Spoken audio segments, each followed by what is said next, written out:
Chegou a hora de...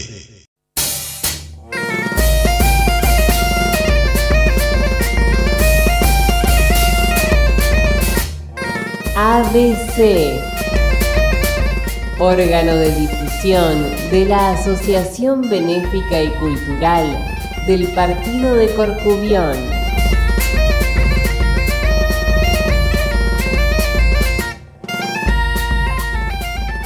Idea y producción, Daniel Alejandro Pasos. Producción general, ABC del Partido de Corcubión, Buenos Aires, Argentina.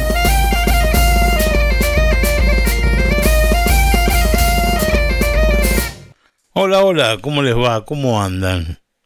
Espero que bien, espero que muy bien.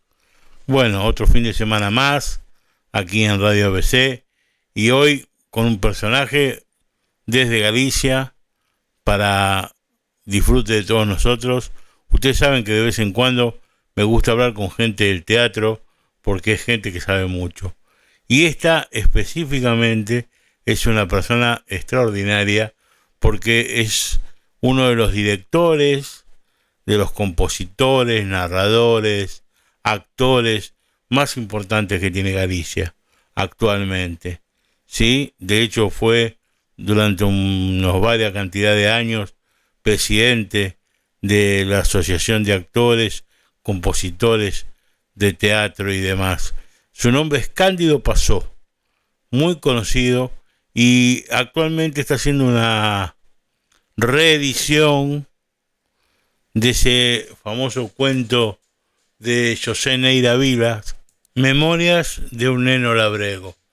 Y dentro de esta nueva edición que está sacándola y paseándola por toda Galicia, inclusive, nos va a contar además de su carrera, de su trabajo en el teatro, su profesionalismo.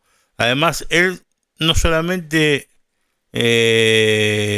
se llama a sí mismo como actor o director o guionista, sino que una de las cosas que más hace y que más le gusta es ser narrador. Y es una profesión muy interesante dentro del teatro porque son cuentistas.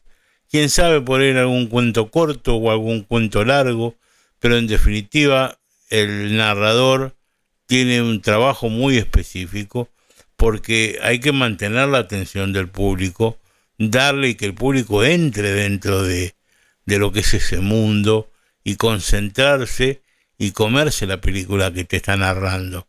No es tan fácil.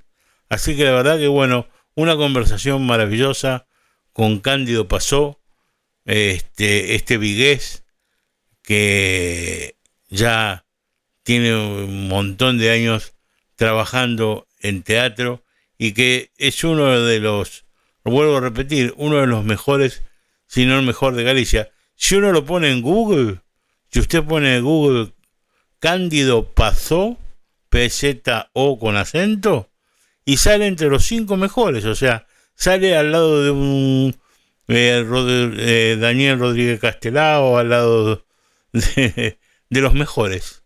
Es increíble. Así que la verdad que bueno, muy orgulloso de haber tenido un personaje como estos en la radio y que todavía tengan como excelencia reflotar un cuento de José Neira Vilas y llevarlo arriba de las tablas.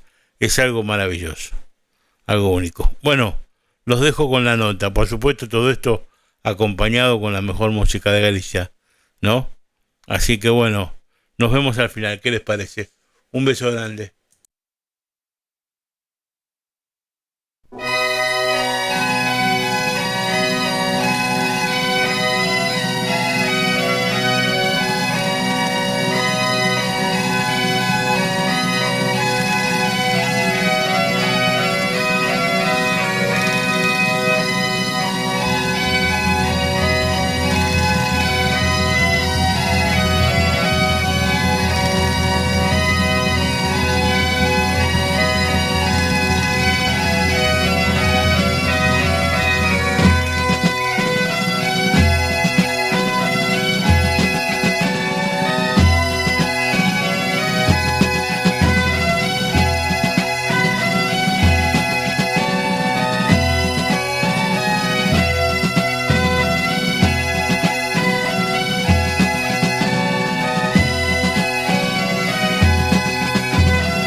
Buenos días, buenas tardes, buenas noches tengan todos ustedes.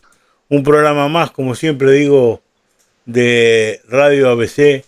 Y hoy vamos a irnos a Galicia, a nuestra querida Galicia, y vamos a hablar con una persona extraordinaria, con un trabajo muy grande y que en este momento está haciendo una reedición de algo que verdaderamente nos toca como gallegos de América, y nos toca muy profundo, y su nombre es Cándido Pasó González, y es uno de los actores, directores, guionistas, autores más importantes que hoy en día tiene nuestra querida Galicia. En su momento fue presidente de la dirección de actores y demás, y la verdad que bueno, lo vamos a saludar. ¿Cómo le va, Cándido? ¿Cómo anda? Muy bien, aquí a las 11 de la noche, un poco ya preparando la retirada para mañana empezar un nuevo día, pero muy ilusionado con hablar con el otro lado del Atlántico.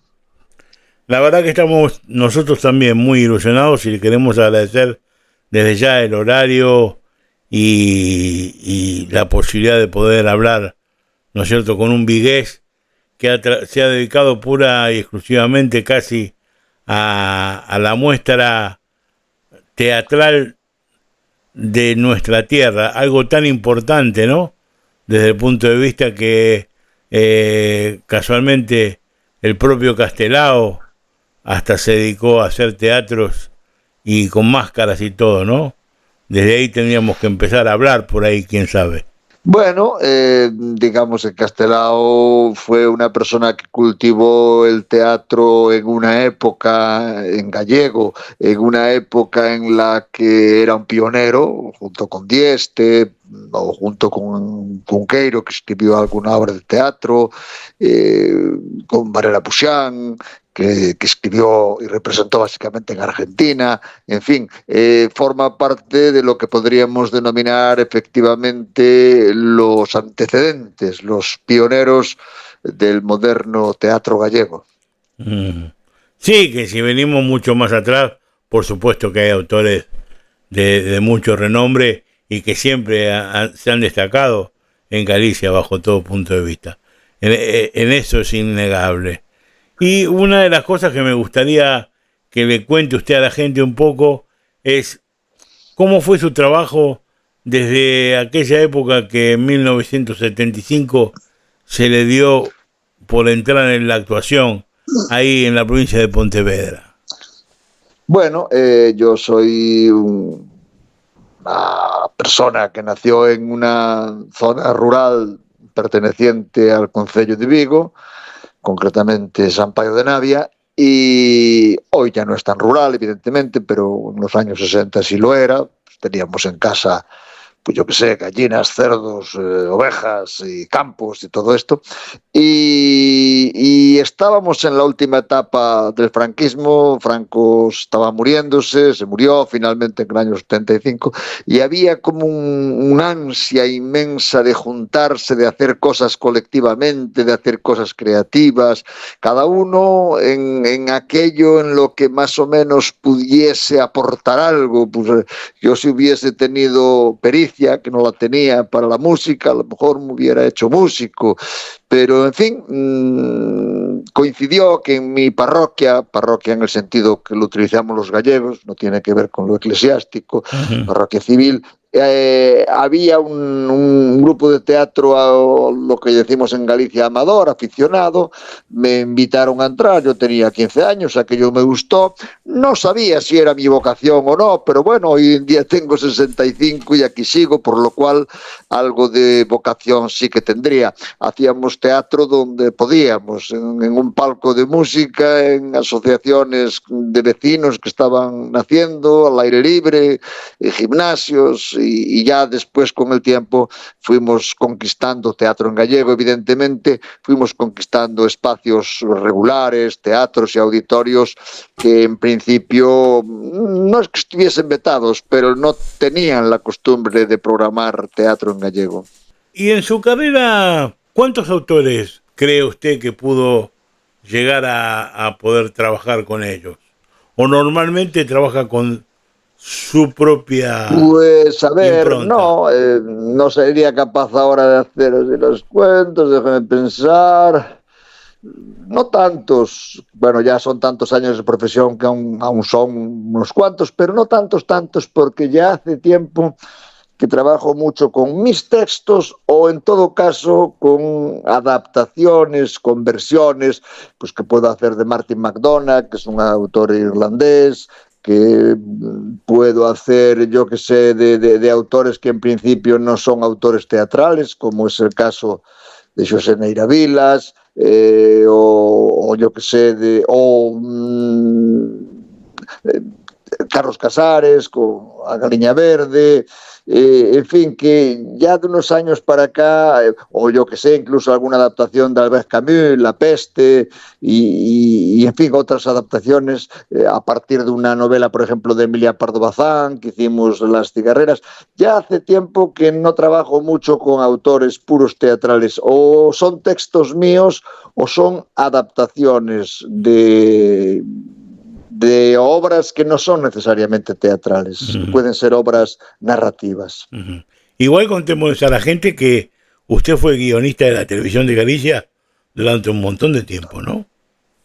Bueno, no tanto, sí fue por unos años, lo que sucede es que, bueno, en un momento dado aquello me dejó de interesar, no me satisfacía ni creativamente, porque bueno, había que sujetarse a unas reglas que comprendo perfectamente, pero en todo caso yo pues decidí volar un poco más por libre y no me compensaba tampoco económicamente demasiado, porque muchas veces uno hace cosas que a uno no le gustan, pero las hace porque uno tiene que vivir, uno tiene que ganar para los garbanzos. Pero como tampoco era una cosa maravillosa, pues en un momento dado dije, bueno, pues esta etapa de guionista ya está y me voy a centrar en lo que más me interesa y en lo que más me gusta, que es el teatro, tanto como autor como director, que son básicamente las facetas dentro del teatro a las que yo me dedico. Ujú.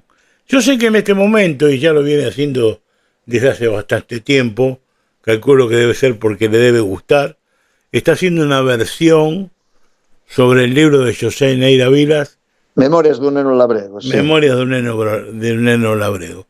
Exactamente. Y está haciendo ahora una adaptación que la va a presentar de vuelta ahí en febrero, no sé si es en Santiago de Compostela. Bueno, mañana mismo, por ejemplo, en Santiago estuvo ya muchos días, volverá en febrero, efectivamente, y mañana mismo estamos en Lugo, pasado en Ribeira, al siguiente día, el sábado, estaremos en Vilalba, después en Carballo, en Monforte, en Vigo, también al terminar el mes, y después, bueno, en La Coruña el año que viene. En fin, hay muchísimas funciones por delante. Tengo que decir que esta es la segunda versión que hago de Memorias de un neno labrego. La primera la hice en el año 2010, cuando se cumplieron los 50 años de haberse escrito y de haberse publicado Memorias de un neno labrego en Buenos Aires, y en aquel caso era una versión unipersonal, donde yo, aparte de escribir y dirigir, era el que actuaba. Esa versión estuvo en Buenos Aires, en el teatro que tiene el Colegio Santiago Apóstol, que pertenece a la Xunta de Galicia, Ah, en el Valle y por Inclán. seguir hablando de territorios americanos, pues estuvo también en Uruguay, en Río de Janeiro, en Brasil, en fin, que cruzó el Atlántico, porque es una historia que evidentemente tiene que hablarles no únicamente a los gallegos de esta parte del Atlántico, sino también a los gallegos o hijos o nietos o descendientes de gallegos de la otra parte del Atlántico. Ahora esta versión nueva es una versión ya con 7 actores, teatralmente mucho más completa. La otra duraba 1 hora y cuarto, esta duró 1 hora y 3 cuartos. Y bueno, perdónenseme la inmodestia, pero está teniendo muchísimo éxito. Las entradas se agotan automáticamente, salen a la venta y ya se agotan, con lo cual estamos contentísimos. Y también tengo que decir, ya que estamos hablando de esa, con esa otra parte de la Galicia americana, que hay un compromiso por parte de la administración de que este espectáculo vaya a la Argentina. No puedo dar fechas aún porque están sin fijar, pero eso se nos transmitió por parte pues, de la Agencia Galega das Industrias Culturais, que es, digamos, dentro de la Consellería de Cultura la que se ocupa de lo que tiene que ver con el teatro. Ojalá sea así, ojalá sea así.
En principio es un compromiso que parece firme, no es tan fácil como fue la otra vez, porque era yo solo y mi técnico, éramos 2 personas, esta vez serán, digamos, más gente, la escenografía es más compleja, pero hay una firme voluntad de que efectivamente el espectáculo se exhiba en Argentina, en Uruguay, supongo que también.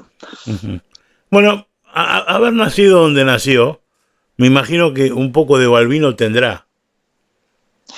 Sí, ciertamente sí, porque cuando yo era pequeño, a ver, no era un caseiro, que se dice que los caseiros son esa gente que trabaja las tierras de un señor, no son tierras suyas, y tienen que entregar la mitad de la cosecha al señor. La casa en la que viven no es suya, es del señor. En mi caso no era así, nuestra casa era nuestra casa, nuestras tierras, poquitas, eran nuestras tierras, pero bueno, yo sé lo que es volver del colegio y tener que sacar el estiércol de las cuadras, tener que sacar las ovejas, tener que ayudar a mi madre a pues eso, a plantar verdura, patatas, lo que sea. Y por otra parte, eso en cuanto a mi propia experiencia. Después hay, como en tantísimos gallegos y gallegas, la experiencia heredada. Yo soy hijo, evidentemente, de una mujer del campo, de una aldea de Allariz, y nieto de labregos y bisnieto de labregos, tanto por la parte de mi madre en Allariz como por la parte de mi padre ya en la comarca de Vigo.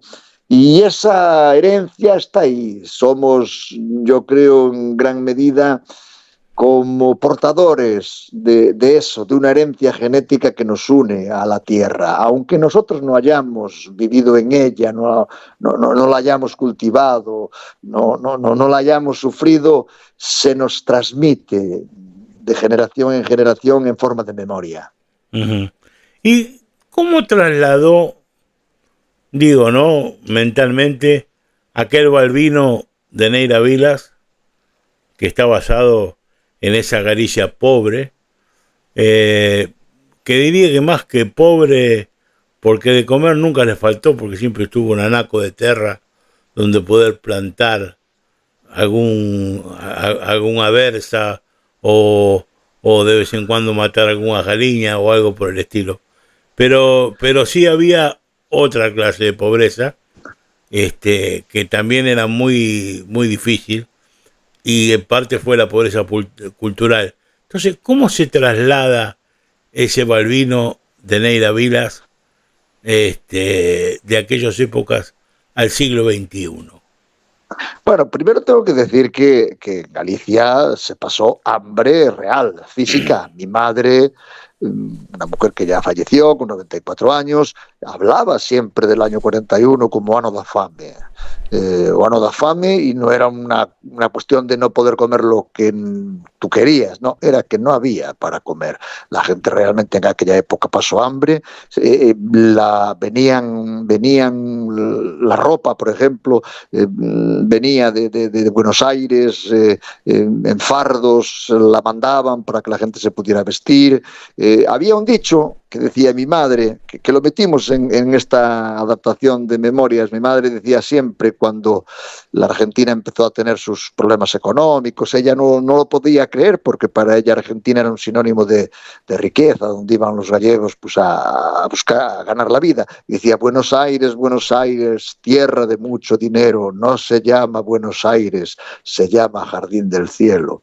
Digo todo esto porque los actores lo que hacen para representar a un niño de los años 40 es recuperar esas vivencias, trabajar esas emociones y reconstruirlas encima de un escenario. Es evidente que el protagonista, Xulio Abonjo, que hace maravillosamente de Balbino, no vivió todo eso, pero como actor que es, si le tocase hacer de un soldado en la Segunda Guerra Mundial, lo trabajaría y lo haría, y le toca hacer de un adulto que vuelve de Buenos Aires a visitar la tumba de su padre, y a partir de ahí recupera la memoria y poco a poco va regresando al niño que fue, va transformándose en niño. Pues bueno, pues él tiene sus técnicas, tiene sus pericias, tiene su trabajo, tiene mi dirección, tiene mi texto, y con todo eso pues tratamos de conectar con el público en lo emocional. Y no es difícil, porque el público también comparte toda esa información. El público también es heredero de todo eso. No pasó hambre el público, pero sus padres, sus abuelos, sus bisabuelos, seguramente algunos sí y se lo transmitieron. Entonces se crea una comunión emocional. También hay mucho humor, porque queremos que el público descanse, que no sea únicamente venir a sufrir. Es una mezcla de reír y llorar, y de lo que se trata es justamente de esto que acabo de decir, de crear una comunión emocional entre el escenario y el patio de butacas. Claro, bueno, en definitiva, lo que es el teatro, ¿no? Que es tragicómico, y ustedes de alguna manera tratan de mantener el clasiquismo, dicho sea de buena manera, no de la otra, como manera clasicómica de lo que es el teatro, ¿no? Sí, evidentemente, pero la vida, y el teatro no deja de ser una representación de la vida, no tiene por qué ser realista, puede ser simbólica, puede ser metafórica, pero es una representación de la vida, y la vida es tragicómica, y muchas veces ocurren cosas muy terribles. Siempre se pone el ejemplo del hombre que resbala en una monda de plátano y se rompe una pierna. Eso es terrible, pero produce risa. Es un ejemplo un poco caricaturesco, sí. Pero bueno, es un ejemplo bastante gráfico de lo que finalmente es transitar por este mundo, y no todos los autores lo hacen, pero yo sí que me gusta mucho estar con un pie aquí y un pie allá. A Xosé Neira Vilas, a quien traté bastante en sus últimos años, Xosé Neira Vilas, para que lo sepan nuestros oyentes, vivió 2 años en Buenos Aires, fue donde escribió esta obra, pero después vivió casi toda su vida en Cuba. Su mujer era cubana, y de Cuba los últimos 20 años de su vida se vino para Galicia y vivió en Galicia. Yo lo traté, y él, aunque en su libro no hay humor en general, él estaba muy contento con que yo, en aquella versión, esta no la conoció porque ya falleció hace 10 años, en aquella versión también introdujese el humor, porque los niños, los nenos labregos, sí, vivían mal, pero se divertían, pero jugaban, pero brincaban, pero reían. Podían estar tristes, pero reían porque eran niños. Y esto lo vemos hoy en día, pues yo que sé, en la televisión estás viendo la tragedia en Gaza y pasan unos niños y los niños están jugando y los niños están riendo porque son niños. Y eso lo tratamos de reproducir también en Memorias de un neno labrego. Uh-huh. Bueno, hace 2 programas atrás, salvando las distancias, por supuesto, ¿no?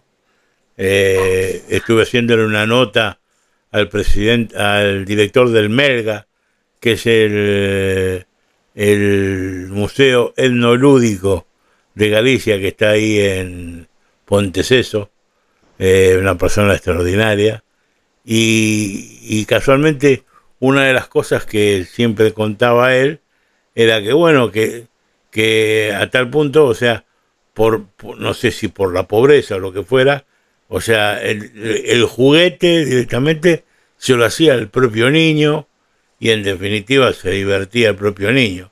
O sea que para divertirse y para ser feliz muchas veces dentro de las circunstancias no se necesita absolutamente nada, solamente una buena imaginación.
Sí, y ganas de divertirse y necesidad, porque los niños, o si lo queremos decir por extenso, todos los cachorros de los mamíferos juegan.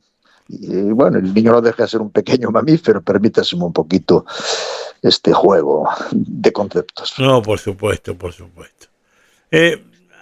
Más allá de José Neira Vilas, ¿qué me podría contar de los autores más, si se quiere, modernos que tenemos en Galicia? O hablar de los más antiguos. No sé, Bueno, no sé por dónde le gustaría empezar. Por ahí le gustaría empezar por atrás y venimos para adelante. Yo creo que la primera referencia que hay que hacer como un autor que ya falleció, pero que es en gran medida hoy en día considerado uno de los autores referentes, es Roberto Vidal Bolaño, con una gran obra y una obra además de mucha fuerza y de mucha repercusión. Hace poco que también falleció otro pilar del teatro gallego, tanto en términos de autor como de director, que era Manolo Lourenzo.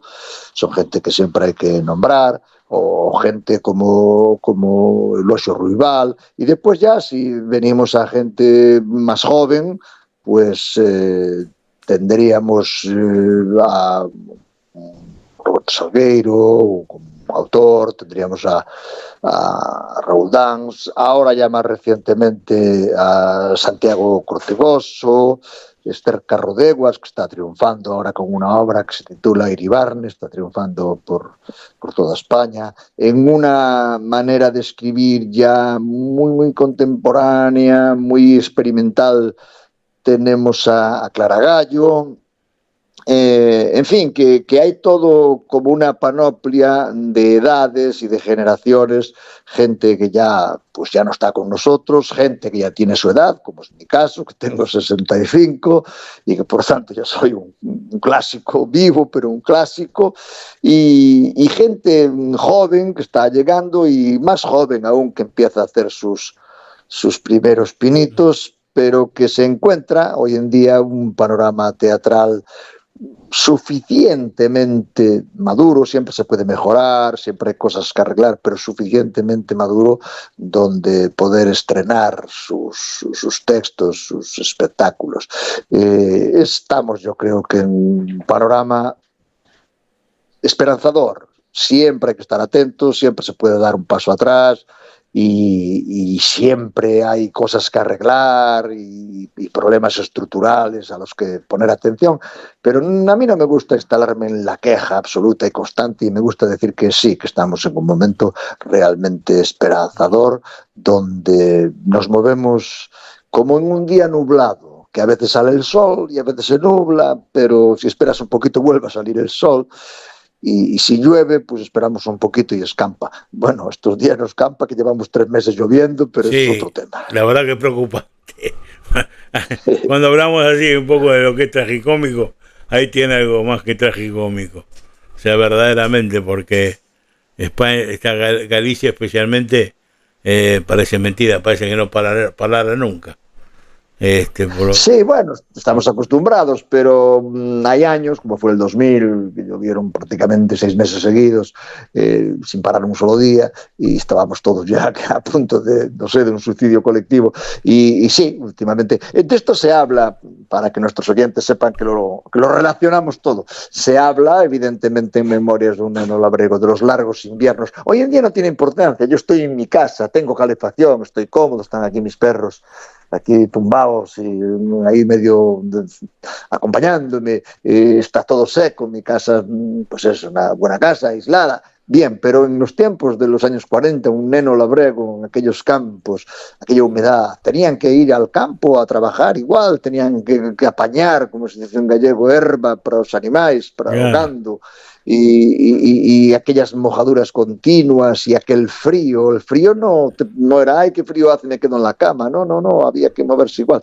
y encima la ropa era la que era, y encima de una mojadura venía otra y otra y otra, sí, y otra. Y además, a lo sumo, si tenías un poco de dinero, tenías un chubasqueiro, pero sí, punto, nada más, no había mucho más, Sí, hay una tiradilla en el espectáculo que está cogida del libro que dice, como dice una de las actrices, e a chover, e a chover, e a chover, e o neno ollando, mirándonos todo seguro, entre a chuvia, unha fantasma en cada árbore. Esta cosa de que llueve, esa manera de llover que también describía Rosalía de Castro, esa lluvia fina que va cayendo despacito y no termina nunca, y que transforma todo en una especie de espectro, y tú ves un árbol a lo lejos y en la imaginación del niño aquello se convierte, pues eso, en un fantasma.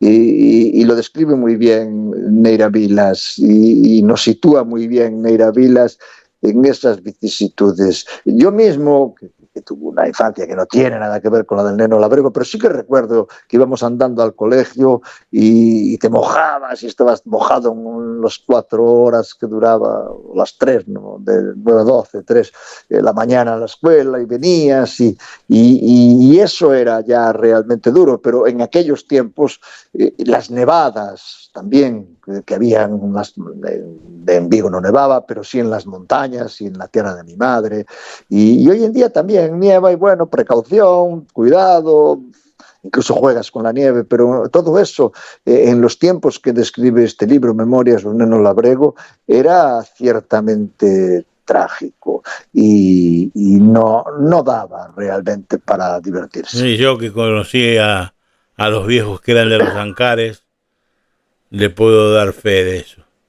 Yo conocí a viejos que eran de ahí de los Ancares, especialmente del Concello de Cervantes, y llegaban a tal punto que se hacían túneles abajo de la nieve, o sea, por la nieve, para conectar casa con casa directamente. Así que con eso podemos decir casi todo con respecto a eso.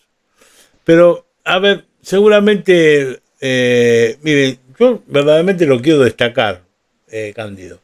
¿Pero por qué? Porque el mismo Google, aunque parezca una tontería, lo pone entre los 8 autores compositores de teatro más importantes de Galicia. Yo esto se lo quiero decir. O sea, lo ponen a la altura de Ramón Valle Inclán o de Roberto Vidal Bolaño, Alfonso Rodríguez Castelao. Bueno, no lo sabía. Manuel María.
pues figúrese, pues para mí es una honra y una responsabilidad muy grande porque me siento obligado a merecer ese criterio por parte de Don Google. ese criterio, bueno, ellos hacen supongo que es un algoritmo, usted ya sabe, que de alguna manera suman las veces que tú eres nombrado, en fin, en lo que es las redes y lo que es el mundo de Internet. Como quiera que yo vivo en el mundo ya de Internet y esos autores no vivieron, pues seguramente se encuentren con muchas más. Hombre, no creo que tenga yo más alusiones en Internet que un Valle Inclán, eso no lo creo, ni mucho menos. Pero bueno, alguna ventaja pues tendré en ese aspecto sobre un Roberto Vidal Bolaño. En todo caso, si eso pues yo lo que lo tomo es como un acicate para seguir escribiendo, acepto esa responsabilidad y reconociendo a toda esa gente como maestros, me apresto a ser un digno alumno y darle al público lo mismo, de otra forma, pero en calidad lo mismo que ellos les daría. Hay autores como Ramón Valle Inclán o el mismo Camilo José Cela que siempre dedicaron su pluma pura y exclusivamente al castellano, más que al gallego, pero tenían una impronta gallega. O sea, eso bajo todo punto de vista, y eran gallegos hasta la coronilla, ¿no? Porque ellos mismos lo destacaban. Pero hay otros autores como Manuel Rivas, específicamente, que merecen ser destacados y que eran actores bilingües y demás. ¿Qué pensamiento tiene de eso? Bueno, yo tengo el pensamiento de que, por una parte, la lengua es algo que te define íntimamente, pero por otra no deja de ser una herramienta. ¿Qué quiero decir con esto? Que mi lengua materna, la que mis padres me transmitieron, me define, en ella vibro, en ella siento y en ella soy militante, el gallego, pero yo evidentemente domino a mi manera. El castellano no deja de ser otra herramienta más, el castellano que abre puertas grandísimas, que vamos a decir, de todo ese mundo que se expresa en esa lengua, y no deja, sería, yo creo, por mi parte, una tontería prescindir de esa ventaja.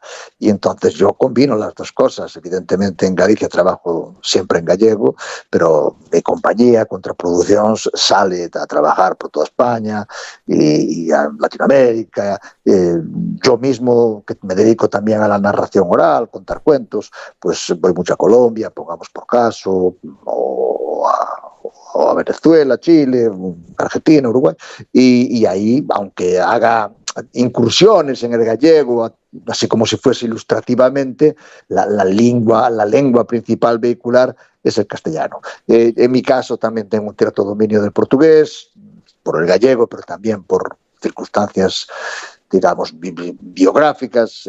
Fui profesor un tiempo en una escuela allí en Portugal, en Porto, y también es otra lengua en la que me muevo. Es, digamos, es como una rama del mismo árbol que el gallego. Lo que quiero decirte es que qué más quisiera yo que poder también expresarme con soltura en francés, ¿no? Me expreso, pero no con soltura, o en inglés. Entonces es un poquito saber cuál es tu casa, y la mía es el gallego, absolutamente, pero saber que puedes visitar otras casas, y que visitando otras casas puedes encontrar otra gente a la que comunicarle cosas, y le comunicas cosas desde lo que sientes y desde lo que es tu casa. Yo como gallego puedo ir a donde sea y expresarme en castellano, pero siempre estará mi alma gallega detrás, mi experiencia, mis vibraciones, mis referentes y evidentemente, pues, por ejemplo, cuando yo trabajo en Barranquilla, sí, trabajé mucho, pues me llaman Candidiño, ya por aquello que cogieron confianza, porque me reconocen como parte de una comunidad que es la comunidad gallega. Uh-huh. Para mí esto es un poco la clave. Mi casa es el gallego, pero visito otras casas en las que también me siento como en casa. No son la mía, pero me siento como en casa. No, por supuesto. Además, digamos que los que tenemos un poco de historia con respecto a la cultura o al trabajo cultural, no importa si viene de la derecha, de la izquierda, del centro, de arriba, de abajo, pertenecemos, creo yo, a una aldea global dentro de todo esto, ¿no? Pero sí, esa aldea global tiene una esencia destacada desde mi punto de vista, que bueno, que es la lengua castellana o la lengua materna, la que nos une y la que nos transforma en eso, ¿no? En esa aldea global. Sí, bueno, para nosotros sí, para otros es otra, y yo lo que creo que hay que hacer esto desde la sinceridad y saber siempre en qué territorio te mueves y por qué te mueves en ese territorio.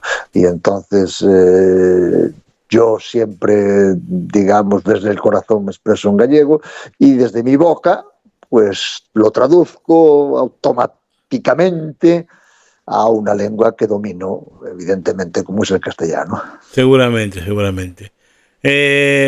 Hay algo destacado dentro de su carrera que me gustaría que la gente conozca, y bueno, por supuesto, desde ya estamos expectantes poder verlo aquí en Buenos Aires, si verdaderamente se concreta lo que desde del Ministerio de Cultura de la Junta de Galicia, o la Secretaría, mejor dicho, vamos a hablar con propiedad, Secretaría de Cultura, la Consellería, Consellería de Cultura de la Junta de Galicia se transforma en realidad, ¿no es cierto?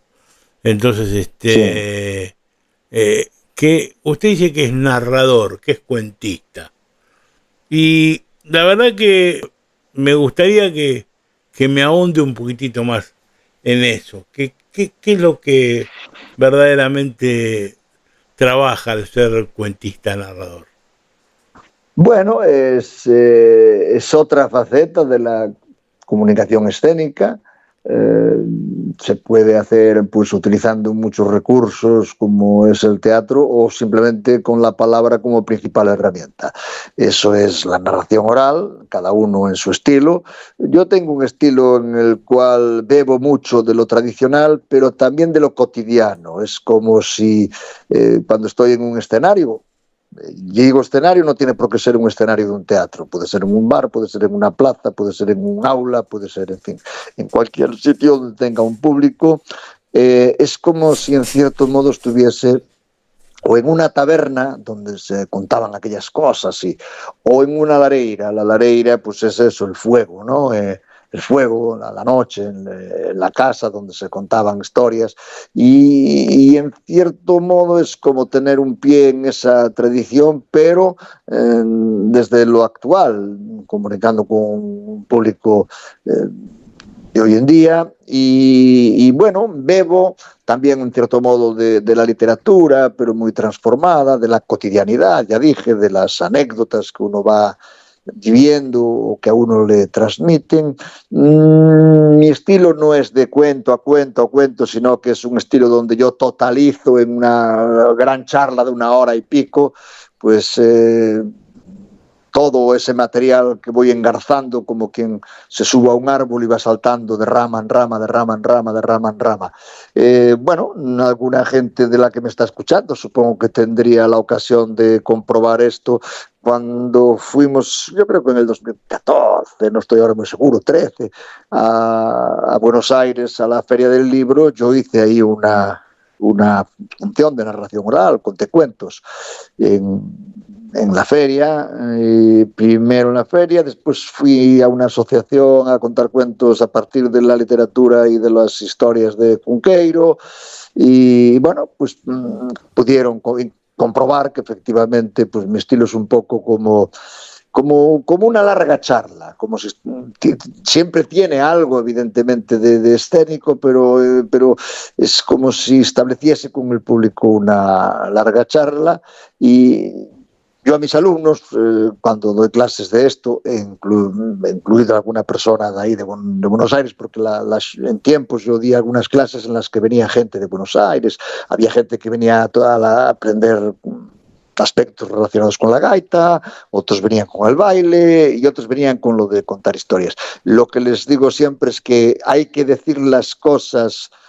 Siempre se dice aquello de ¿me lo cuentas o me lo dices? Yo siempre digo, hay que contar como si dijésemos y hay que decir como si contásemos. Es decir, siempre con una altura en tu léxico, en tu forma de construir las frases, en tu estilo, pero al mismo tiempo con una cercanía, con una llaneza en la forma de comunicarte con tu público. Uh-huh.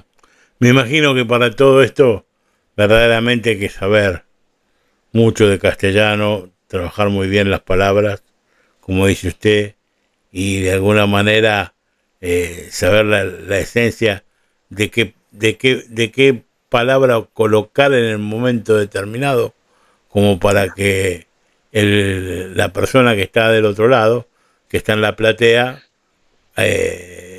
entre en la concentración de la charla, ¿no? Me imagino que debe pasar mucho por ahí también.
Sí, bueno, el músico tiene que dominar su instrumento, el pintor sus pinceles, el albañil la paleta y el contador de historias tiene que dominar la lengua, la que sea. Yo cuento en castellano y en gallego, básicamente, y en castellano, y sobre todo en una mezcla. Cuando cuento en castellano mezclo mucho con el gallego, y saber comunicar y estarse preguntando constantemente de esa gente que esté ahí, me está siguiendo, esa gente que está ahí me está entendiendo, esa gente que está ahí está conectando con mi historia. Y saber encontrar la respuesta en sus ojos, en su forma de atenderte, en su forma de seguirte. Y muchas veces es muy intuitivo, pero ya digo, es parte del oficio de uno. Uh-huh. Bueno, yo le agradezco sinceramente la charla que ha tenido con nosotros, con Radio ABC aquí en Buenos Aires. Con nosotros, yo siempre le explico lo mismo a la gente, pero cada invitado es un mundo. Somos un poco os fillos da Costa da Morte. Representamos un poco os fillos da Costa da Morte, porque esta radio pertenece al ABC del partido de Corcubión, sí. En la República Argentina. Es una radio que se escucha bastante, pero se escucha, o sea, pero es una radio, digamos que tiene un tono comarcal, pero no es comarcal. Pertenece a toda una región completa. Y no solamente eso, sino que también los actores que trabajan en ella o los cuales se entrevistan y demás, tienen que ver también con toda Galicia y con la inmigración y demás. Pero en definitiva no queremos dejar de ser os fillos da Costa da Morte. Y como tal queremos agradecerle sinceramente la oportunidad que nos da de poder conversar con nosotros y haber tenido esta charla tan maravillosa que nos llena mucho, porque como gallegos que estamos fuera, que estamos en la diáspora y que muchas veces tenemos por ahí cierta posibilidad a veces cuando se nos da, como cuando ha venido usted o cuando viene algún grupo o lo que sea, de ver un poquito Galicia, nos cuesta. Y hay mucha gente que, bueno, verdaderamente extraña mucho su tierra, o por ahí hay otra que no la conoce todavía porque son hijos y nietos de aquellos gallegos que vinieron en un barco y que se asentaron aquí en la Argentina y que sinceramente están pero desesperados de poder conocer dónde nacieron sus padres o dónde vivían sus padres o sus abuelos. Así que desde ya muchísimas gracias en nombre del ABC del Partido de Corcubión y de toda la gente por darnos la oportunidad de charlar con usted. Grazas a vostedes, eu estou encantadísimo. Un dos lugares onde máis traballo tanto no teatro como no ámbito da narración oral é en C, pegadiño a Corcubión, tamén en Corcubión ás veces, ou en Fisterra, ou en fin, ou Olviroa, por toda esa parte. Muitísimo en Carballo, que non está tan longe. Sí, por el Festival de Carballo, ¿no? Especialmente. Efectivamente, entón, pois, eu totalmente feliz de podermos ter esta charla, de alguna maneira achegar un pouquiño de país, un pouquiño de terra, atravesar o Atlántico. Hoxe en día é fácil, en tempos non era así, en tempos a xente cando marchaba. Nós temos unha esceniña piquiniña na peza onde hai un neno que marcha para América, para Argentina, Lelo, e leva a súa maletiña, e leva un barco así na man. Ese barco é o simbólico deses barcos onde tantísima xente cruzou para Argentina, para Cuba, para Uruguai, máis tarde para Venezuela, para México, ou despois xa a Europa, esa outra nación da diáspora que temos polo mundo adiante. Sí, me gustaría que terminara, y perdóneme por ahí el atrevimiento, quizás me excedo un poco de la confianza, pero que si tiene algún cuentito corto, algo pequeño, como para poder reganarnos y darle eso a nuestro público como una especie de mimo, si se quiere, o abrazo fraternal de parte vuestra hacia los gallegos que escuchan la radio. Si de repente pues era un home que viña eran dous homes que veñen da feira, compraron unha vaca e outro unha egua, unha femia dun cabalo, e veñen coa súa vaca, a súa egua, e na metade do camiño bótaselle a noite en riba, collen pousada, van dormir, deixan a egua e máis a vaca na corte desa pousada, e a mañá seguinte, cando se levantan, van buscar a egua e máis a vaca, e resulta que hai un cucho, un becerriño, un xuvenquiño, e di o dono da egua: "Ai, mira que becerro tan bonitiño pariu a miña egua". E di o dono da vaca: "Home, por favor, é un becerro, se é un becerro pariu no a miña vaca, non a túa egua". "Non, a miña egua, non a miña vaca, non a miña egua, non a miña vaca". Puxéronse a discutir, e entón dixilles o taberneiro: "Non discutan, nos temos aí un amiño que lle chamamos Abel das Paces, que imos onda el, contamos isto que vostedes están a discutir, e ele é un home que sabe por paz nestas tirapuxas, e entón o que el diga é como se fose un xuiz.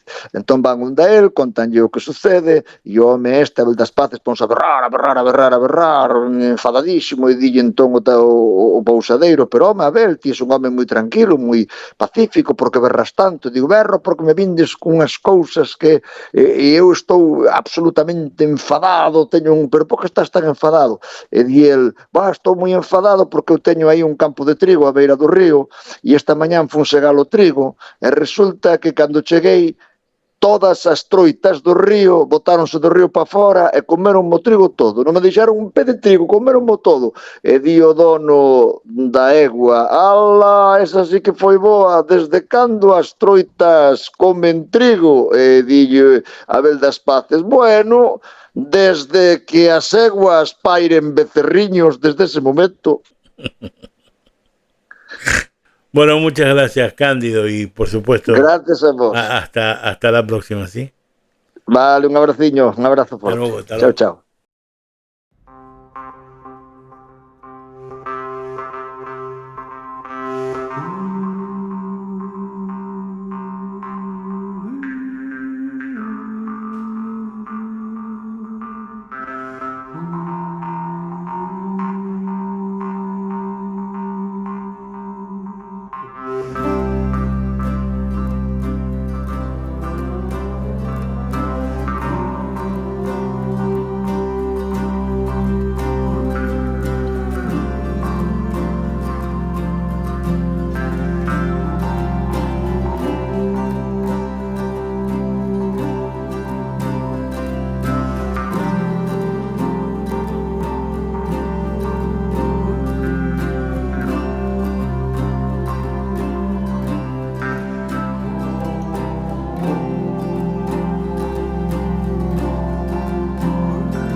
Y hasta aquí un programa más de Radio ABC.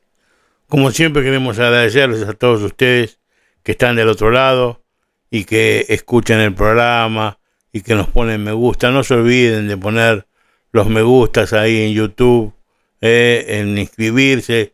Si uno no está suscrito al canal, inscríbanse, que van a recibir información del canal directamente por medio de YouTube, a su YouTube. Háganlo, por favor, no se olviden de suscribirse al canal, de poner me gusta, de escribirnos. Ese es un mimo lindo que nos hacen y que verdaderamente nos sentimos contentos porque sabemos que están de otro lado y que nos escuchan y que verdaderamente nos quieren.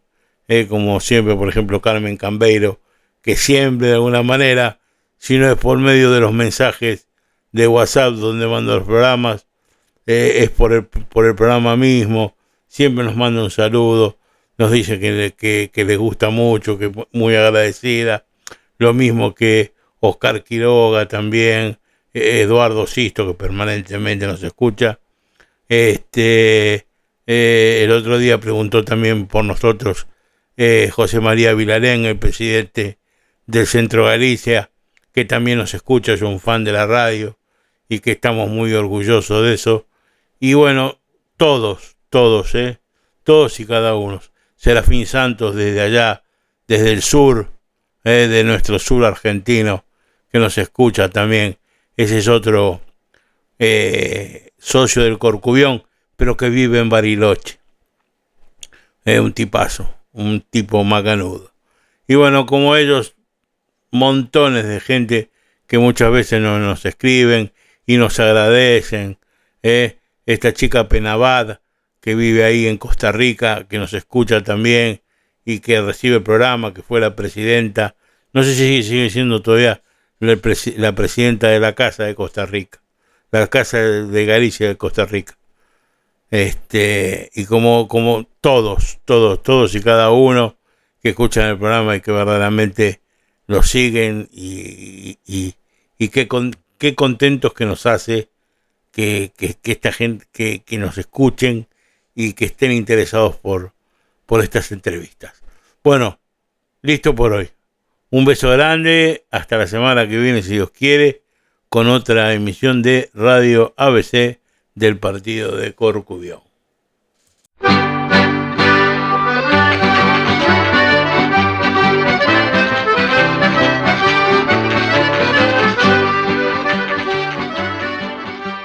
ABC, órgano de difusión de la Asociación Benéfica y Cultural del Partido de Corcubión.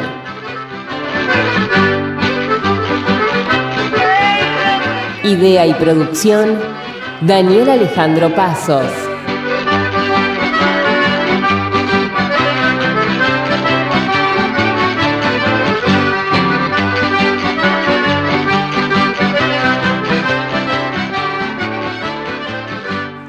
Producción general, ABC del Partido de Corcubión. Buenos Aires, Argentina.